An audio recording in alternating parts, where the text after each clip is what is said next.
Hi, everyone, and welcome back. We are continuing our discussion on diabetes, and today's topic is oral and other. If you have a suggestion for a different title, please let me know. I'm open for any suggestions you may have.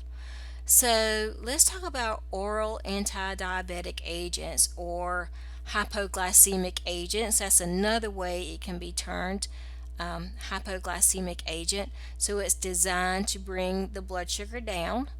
And just like you would do with insulin, the oral medications, you're going to monitor the blood sugar as well.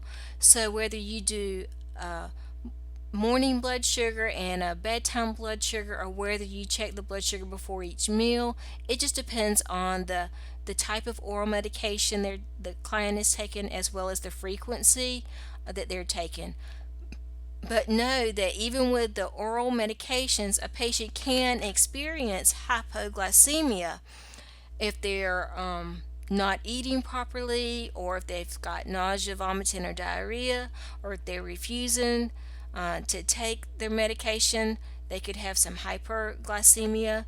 So just know what's going on with your patient as to whether or not you need to administer the medication or hold the medication, or if you need to contact the provider.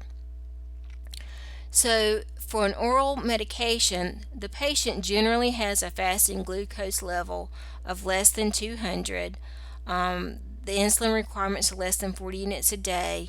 There's no ketoacidosis involved, and there's no renal or liver impairment either. So these are some of the criteria for that. Now, there are a lot of classifications for your oral hypoglycemic medications. So I'm really not going to get into that, but I do want you to know that there are a variety of those medications, and that you have to monitor the glucose just as closely when you administer them as you do with insulin. You have to educate the patient about their hypo and hyperglycemic signs and symptoms. Now, some of the clients with type 2 diabetes are obese, as we've already discussed. So, for them, they may be a candidate for bariatric surgery. Now, the purpose of the surgery is weight loss. So, as the client begins to lose weight, they really need to um, manage that blood sugar effectively.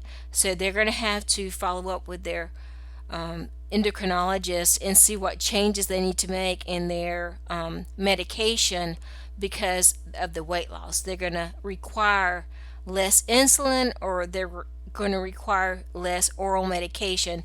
So they need to be mindful of that.